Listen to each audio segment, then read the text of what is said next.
태영 씨, 정말 이래도 괜찮을까요? 내 손이 그녀의 허리를 감쌌다. 48세 여인의 몸은 여전히 부드럽고 따뜻했다. 문화센터 빈 강의실, 저녁 노을이 창문으로 스며들고 있었다. 현우 씨, 그녀의 목소리가 떨렸다. 저도 이런 마음이 다시 생길 줄 몰랐어요. 20몇 년 만에 느끼는 설렘. 아니, 이건 설렘 그 이상이었다. 이 순간 나는 알았다. 내 인생이 완전히 바뀔 것이라는 걸. 구독과 좋아요, 댓글로 여러분의 생각을 전해주세요. 내 이름은 박현우, 올해 52이다. 새벽 5시 반. 알람도 없이 눈이 떠진다. 이미 습관이 되어버린 시간이다. 옆에 누운 아내는 등을 돌리고 자고 있다. 언제부터인가 우리는 이렇게 등을 맞대고 잤다. 조용히 일어나 세면을 마치고 거실로 나왔다. 텅 빈 거실. 아이들이 떠나고 나니 집이 이렇게 넓었나 싶을 정도로 회하다. 큰아들은 결혼해서 분당에 살고 딸은 회사 기숙사에 산다. 명절에나 얼굴 보는 사이가 되었다. 간단히 토스트와 커피로 아침을 해결했다. 아내는 여전히 잠들어 있다. 언제부터 우리는 아침 인사도 하지 않게 되었을까? 다녀올게. 빈 집에 혼잣말을 던지고 현관문을 나섰다. 대답은 당연히 없다. 지하철 2호선 6시 20분. 같은 칸, 같은 자리에 서서 회사로 향한다. 주변 사람들의 얼굴도 이제 익숙하다. 우리는 서로를 모르지만 매일 만나는 타인들이다. 나처럼 생기 없는 얼굴의 중년 남자들이 대부분이다. 대한건설 12층. 나는 시설관리팀 차장이다. 28배 입사해서 벌써 24년째다. 승진도 더뎠다. 같이 입사한 동기 중에서 나만 아직 차장이다. 다들 부장이 되거나 아예 이직을 했다. 박 차장님, 어제 보고서 확인하셨나요? 김 대리가 물었다. 나보다 10살은 어린 놈이다. 입사한 지 3년밖에 안 됐지만 벌써 나를 우습게 본다는 게 느껴진다. 아, 네, 봤습니다. 사실 안 봤다. 어제 퇴근 후 맥주 2캔 마시고 바로 잠들었거든. 요즘 들어 집중력이 현저히 떨어졌다. 뭘 해도 의욕이 생기지 않는다. 그런데 3번 항목에서 예산이 좀 초과된 것 같은데 어떻게 하죠? 김 대리의 말에 머리가 하얘졌다. 뭔 소리인지 모르겠다. 그냥 적당히 둘러댔다. 아, 그거요? 다시 검토해보고 조정하죠. 김 대리의 표정이 미묘하게 변했다. 아, 또 들켰나 보다. 이런 식으로 일하다 보니 후배들 사이에서도 신뢰를 잃어가고 있다는 걸 안다. 점심시간이 되었다. 예전에는 동료들과 함께 식사를 했는데 요즘엔 혼자 먹는 경우가 많다. 나이가 들어서인지 아니면 내가 재미없어져서인지 모르겠다. 회사 근처 김밥 천국에서 혼자 참치김밥을 먹으며 생각했다. 내가 언제부터 이렇게 된 걸까? 투명인간처럼 존재감 없는 사람이 된 걸까? 휴대폰을 꺼내 카카오톡을 확인했다. 가족 단체방에 메시지가 하나 있었다. 딸이 올린 음식 사진이었다. 회사 후배들과 맛있는 걸 먹는 모양이다. 좋겠다. 젊어서. 아들한테서는 연락이 없다. 결혼하고 나서 부쩍 연락이 뜸해졌다. 며느리 눈치를 보는 건지 아니면 정말 바빠서 그런 건지. 문득 고등학교 동창 태식이 생각났다. 얘는 지금 중견기업 대표다. SNS에 올리는 사진들을 보면 여전히 잘 나가고 있다. 골프도 치고 좋은 차도 타고. 부러웠다. 오후에도 업무는 별로 없었다. 그냥 시간 때우기식으로 인터넷을 뒤적였다. 유튜브에서 중년 남성들의 이야기를 다룬 영상을 봤다. 나와 비슷한 처지의 사람들이 많다는 걸 알았다.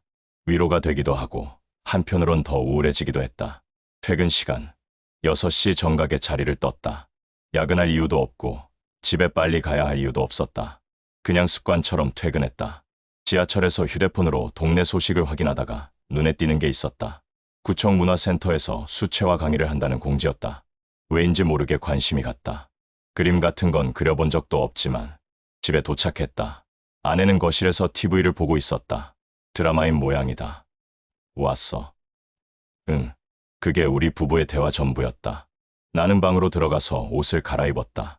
저녁을 먹을까 하다가 그냥 편의점에서 삼각김밥 하나 사 먹었다. 아내와 마주 앉아 밥 먹는 게 어색해진 지 오래다. 밤 9시. 침대에 누워서 천장을 바라봤다. 내일도 똑같은 하루가 될 텐데. 이런 식으로 살다가 정년퇴직하고 그 다음엔 뭘 하며 살지. 문득 아까 본 수채화 강의가 다시 생각났다. 뭔가 새로운 걸 해보고 싶다는 생각이 들었다. 아니면 적어도 이 답답함에서 벗어나고 싶다는 마음이었을까. 스마트폰으로 문화센터 홈페이지에 들어가서 수업 일정을 확인했다. 매주 화요일 저녁 7시부터 9시까지. 수강료도 그리 비싸지 않았다. 한참을 망설이다가 신청 버튼을 눌렀다. 왜 그랬는지 지금 생각해봐도 모르겠다.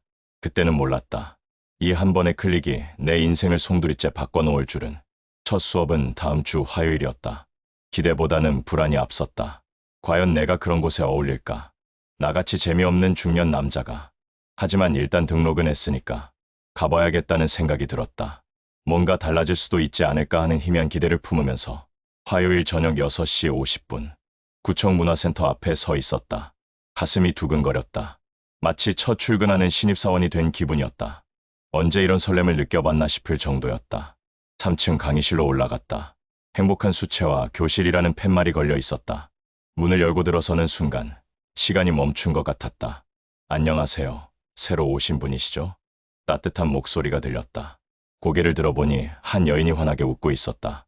나이는 40대 후반 정도로 보였다.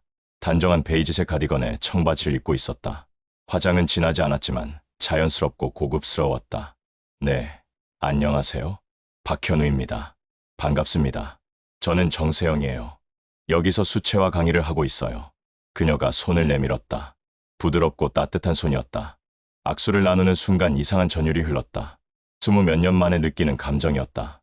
세영 선생은 참 아름다운 사람이었다. 외모적으로도 그렇지만 뭔가 내면에서 우러나오는 따뜻함이 있었다.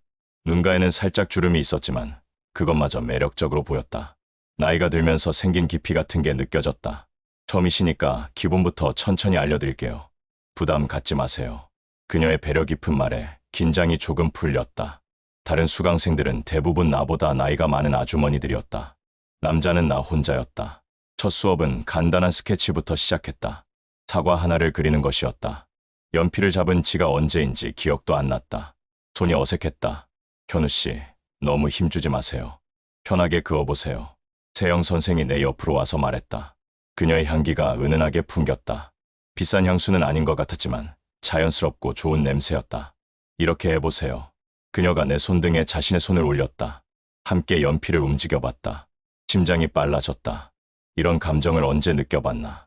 신혼 초 아내와 처음 손잡았을 때 이후로 처음인 것 같았다. 수업이 끝나고 집에 돌아가는 길. 마음이 이상했다. 뭔가 가슴속에서 꽃이 피어나는 것 같은 느낌이었다. 이런 기분을 중년에 느낄 줄 몰랐다. 집에 도착해서도 세영 선생 생각이 계속 났다. 그녀의 미소, 목소리, 향기. 모든 게 머릿속에 맴돌았다. 이래서는 안 되는데 하면서도 자꾸 생각났다. 다음 주가 기다려졌다. 이런 마음을 언제 가져봤나. 학창시절 짝사랑할 때도 이 정도는 아니었던 것 같다.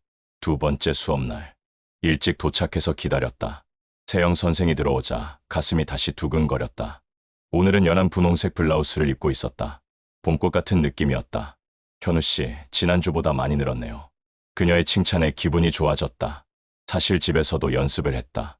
이유는 뻔했지만 수업 중간에 다른 수강생이 화장실에 가자고 하자 잠깐 휴식 시간을 가졌다. 나는 세영 선생과 단둘이 남게 되었다. 현우 씨는 직업이 뭐예요? 건설회사 다니고 있어요. 힘든 일 많이 하시겠네요. 그녀의 말에 왠지 위로받는 기분이었다. 회사에서는 아무도 내 일이 힘든지 궁금해하지 않았는데 세영 선생님은 언제부터 그림을 그리셨어요? 어릴 때부터 좋아했어요. 결혼하고 애 키우느라 한동안 못했다가 몇 년 전부터 다시 시작했죠. 결혼 얘기가 나오자 괜히 마음이 무거워졌다. 그녀도 결혼을 했었구나. 지금은 어떤 상황일까 궁금했지만 차마 물어볼 수는 없었다. 그림 그리면서 많이 행복해졌어요. 현우 씨도 그랬으면 좋겠어요. 그녀의 진심 어린 말에 가슴이 뜨거워졌다. 누군가 내 행복을 바라준다는 게 이렇게 고마울 줄 몰랐다. 수업이 끝나고 함께 나오게 되었다.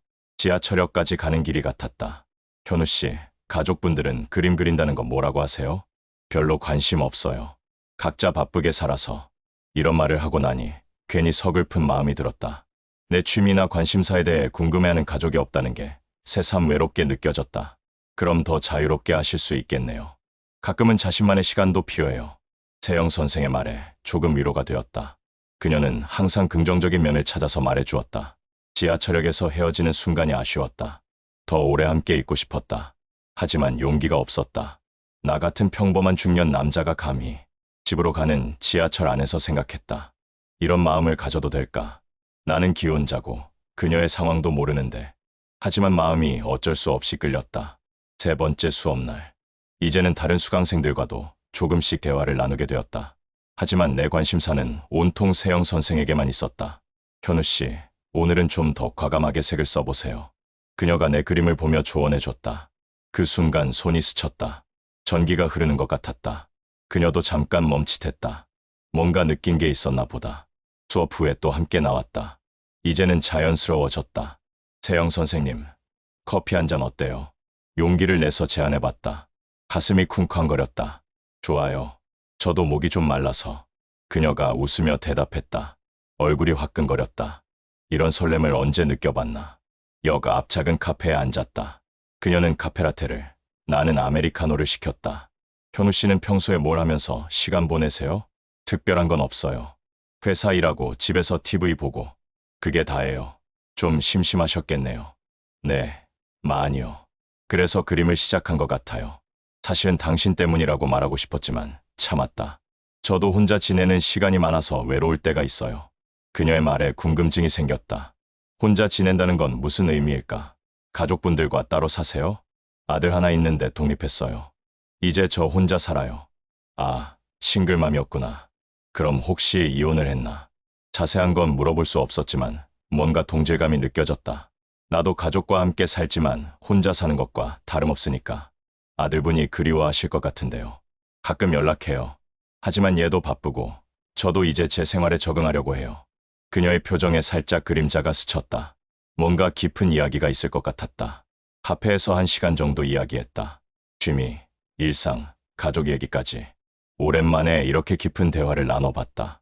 아내와도 이런 대화를 한 게 언제인지 기억이 안 났다. 시간 가는 줄 몰랐네요.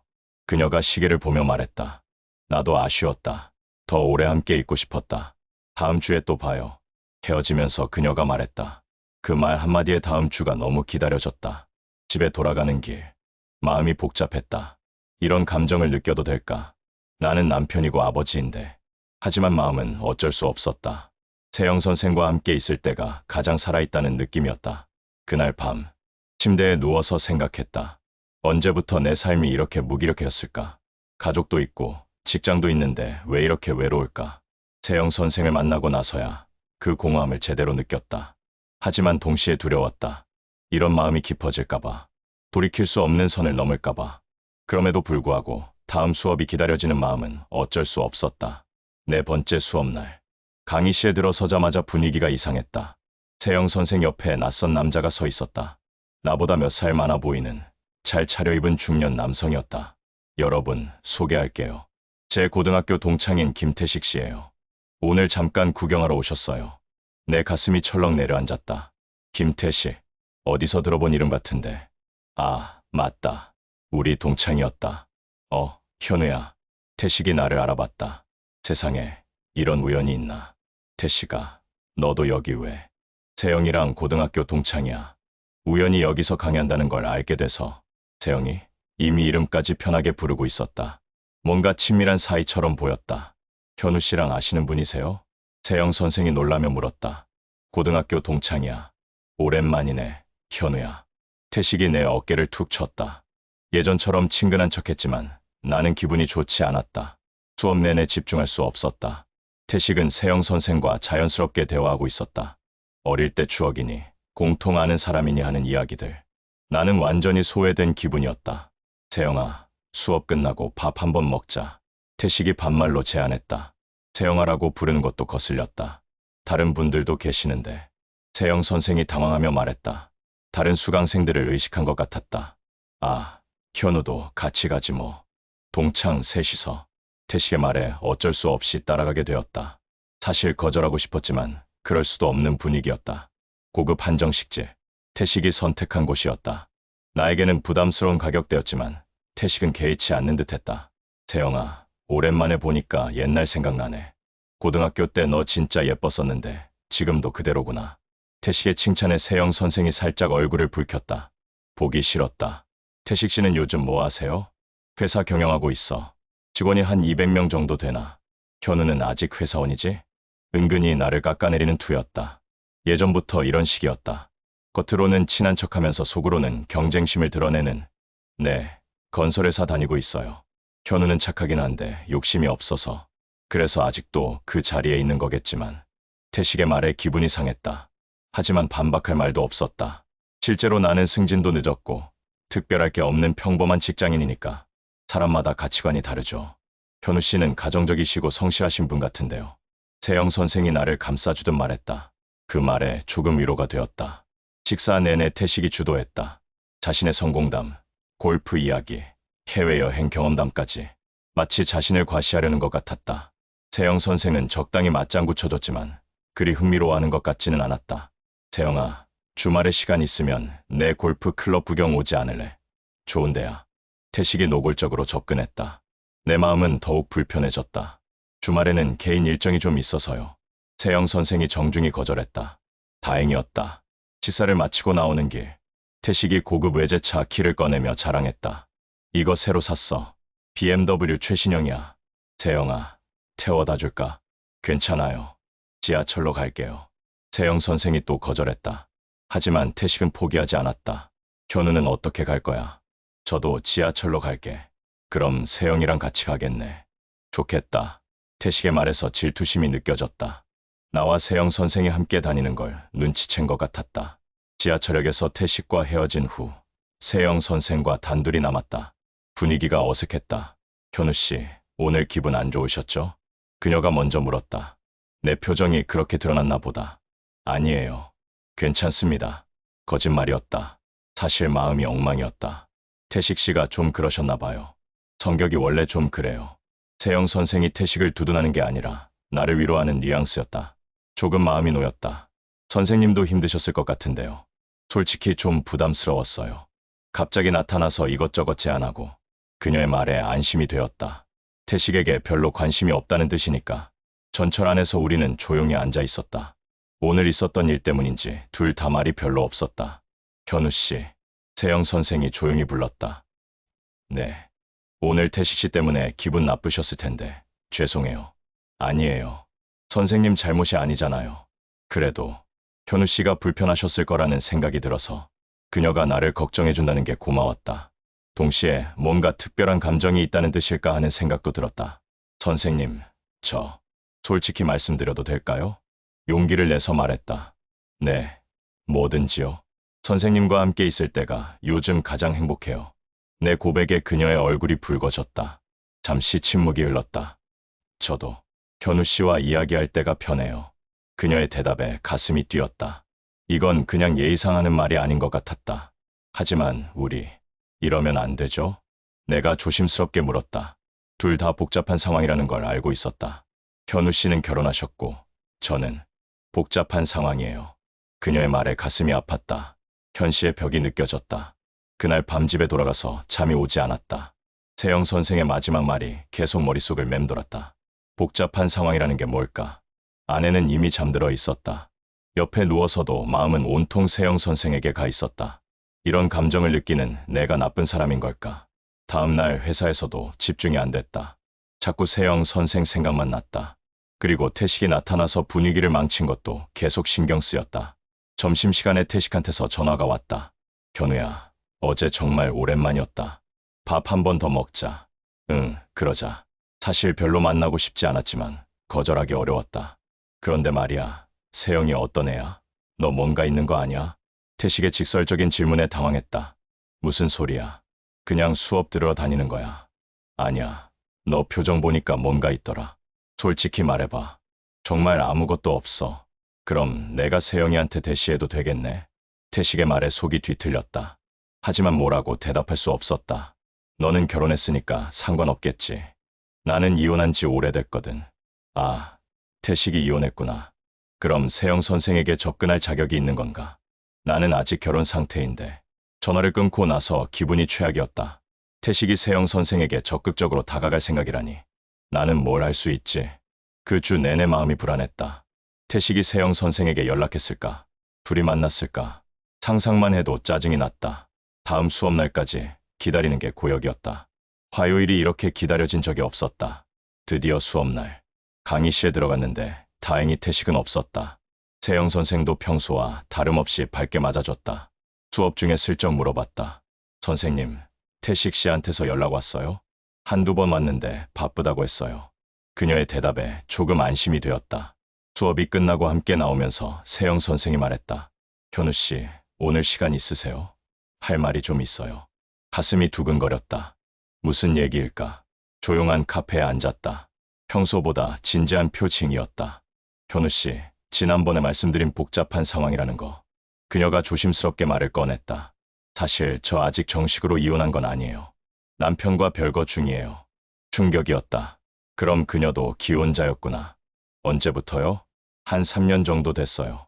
아들이 대학 졸업할 때까지 기다렸거든요. 이제 독립했으니까 정리하려고 하는데 그녀의 사정을 듣고 보니 더 복잡했다. 나도 그녀도 모두 기혼자였다. 그럼 네, 우리 둘 다 복잡한 상황이죠. 침묵이 흘렀다. 하지만 이상하게 마음이 더 가까워진 느낌이었다. 비슷한 처지라는 동질감 때문일까? 현우 씨의 집은 어때요? 비슷해요. 아내와는 몇 년째 대화도 별로 안 해요. 그냥 한 집에서 남남처럼 살고 있어요. 힘드시겠어요. 선생님도 마찬가지일 텐데요. 우리는 서로의 외로움을 이해했다. 그리고 점점 더 깊은 이야기를 나누게 되었다. 현우 씨, 저 솔직히 말할게요. 세영 선생이 용기를 내어 말했다. 현우 씨와 있을 때 정말 마음이 편해요. 이런 감정을 느낀 게 오랜만이에요. 내 마음도 똑같았다. 저도 그래요. 선생님 때문에 요즘 살아있다는 느낌이 들어요. 그 순간 우리 손이 테이블 위에서 마주쳤다.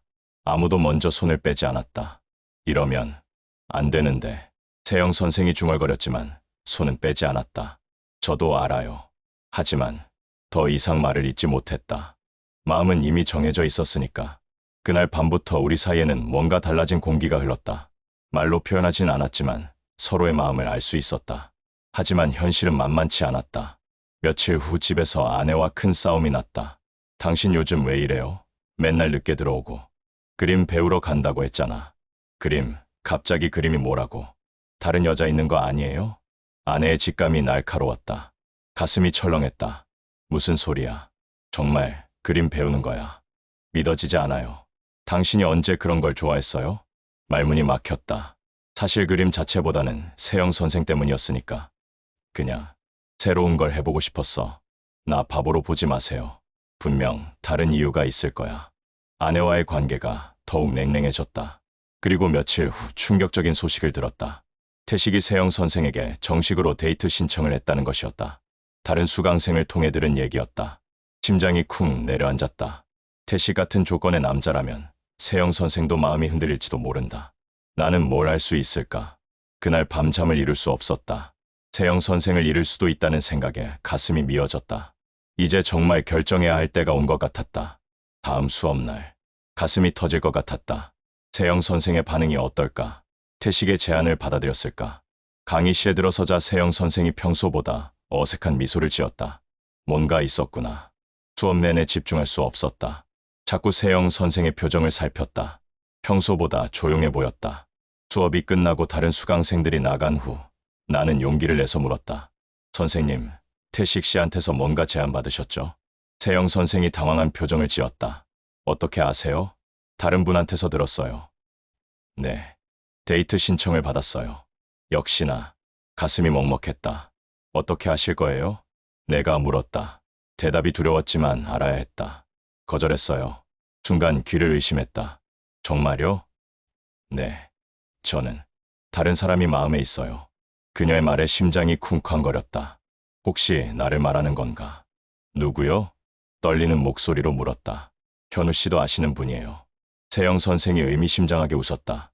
그 순간 알았다. 나를 말하는 거라는 걸. 선생님, 현우 씨, 저희 조금 더 자세히 이야기할 수 있을까요? 제 집에서요. 그녀의 제안에 가슴이 뛰었다. 드디어 이 순간이 왔구나. 그녀의 집은 작은 원룸이었다. 깔끔하고 따뜻한 느낌이었다. 벽에는 그녀가 그린 수채화들이 걸려 있었다. 차 한 잔 드릴게요. 그녀가 부엌에서 차를 우리는 동안 나는 긴장해서 가만히 앉아 있을 수 없었다. 현우 씨, 세영 선생이 차를 가져오며 불렀다. 네, 저 솔직히 말할게요. 현우 씨를 좋아해요. 직접적인 고백에 머리가 하얘졌다. 저도 선생님을. 말이 제대로 나오지 않았다. 우리 복잡한 상황인 건 알아요. 하지만 이 감정을 더 이상 숨길 수가 없어요. 그녀가 내 손을 잡았다. 따뜻하고 부드러운 손이었다. 선생님, 저도 마찬가지예요. 선생님 때문에 미칠 것 같아요. 그럼 우리 어떻게 할까요? 그녀의 물음에 나도 확실한 답을 할 수 없었다. 하지만 한 가지는 확실했다. 일단 지금 이 순간을 소중히 하고 싶어요. 내가 말했다. 그녀도 고개를 끄덕였다. 저도요. 그 순간 우리는 자연스럽게 포옹했다. 오랫동안 목말랐던 따뜻함이었다. 그녀의 체온, 향기, 모든 게 소중했다. 현우 씨. 그녀가 내 이름을 부르며 고개를 들었다. 우리 시선이 마주쳤다. 태영 씨. 더 이상 참을 수 없었다. 나는 그녀의 입술에 키스했다. 부드럽고 달콤한 입술이었다. 키스가 깊어지면서 우리 마음도 더욱 가까워졌다. 이런 감정을 언제 느껴봤나. 신혼 초도 이 정도는 아니었던 것 같다. 현우 씨, 저희 이러면 안 되는 거 알죠? 그녀가 키스를 멈추고 말했다. 알아요. 하지만 더 이상 참을 수 없어요. 저도. 우리는 서로를 바라보며 무언의 약속을 했다. 오늘만큼은 현실을 잊고 싶다는. 그녀가 내 셔츠 단추를 하나씩 풀기 시작했다. 손이 떨리고 있었다. 나도 마찬가지였다. 태영 씨, 정말 괜찮아요? 내가 마지막으로 확인했다. 네, 저도 원해요. 그녀의 대답에 더 이상 주저하지 않았다. 침실로 이어지는 과정은 마치 꿈 같았다. 서로의 몸을 탐하는 것이 아니라 마음을 나누는 느낌이었다. 그녀의 몸은 아름다웠다. 48세라는 나이가 믿어지지 않을 정도로 탄력 있고 부드러웠다. 무엇보다 내가 만지는 것을 거부하지 않고 받아주는 모습이 사랑스러웠다. 현우 씨, 천천히. 그녀의 부끄러운 부탁에 더욱 조심스럽게 애무했다.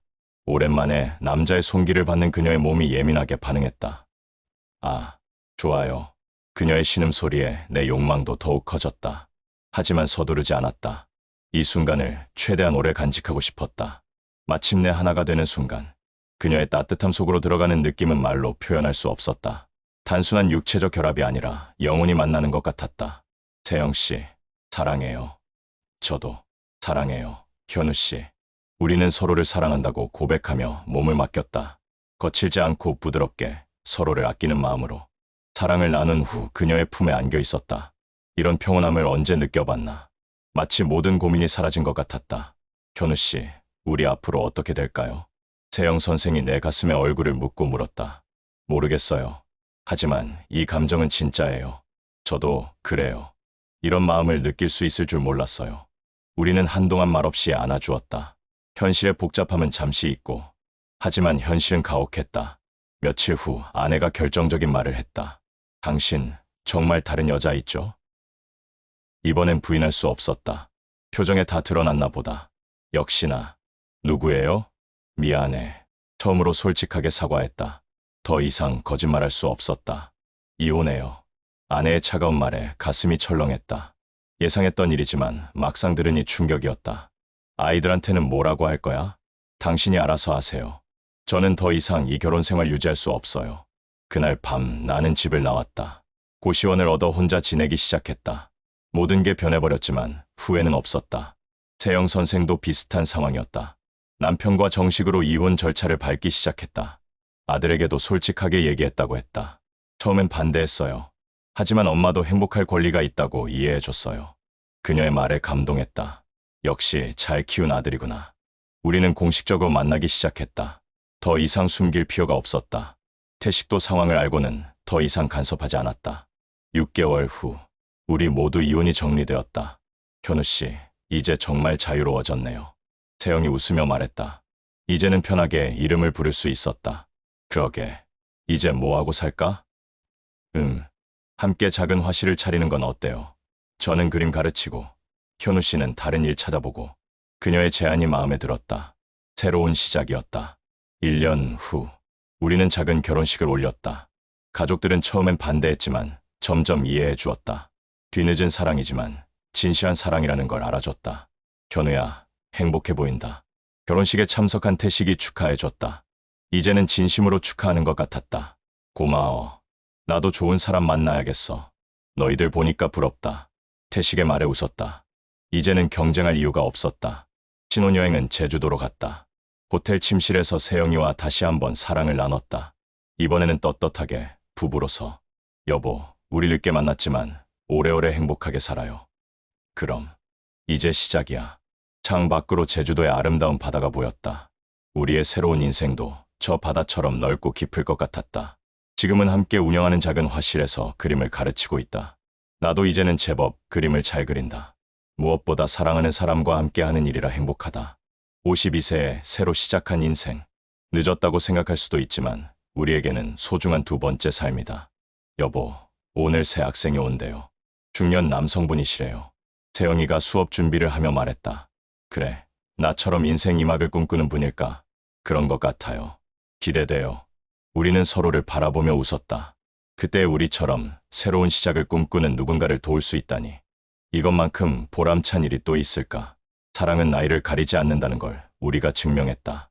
비록 늦게 찾은 사랑이지만 그래서 더욱 소중하고 간절하다. 매일 아침 세영이와 함께 마시는 커피가 세상에서 가장 달콤하다. 이런 행복이 있다는 걸 52세에 처음 알았다. 인생은 언제든 다시 시작할 수 있다. 용기만 있다면. 다음에는 더 좋은 이야기로 다시 뵙겠습니다.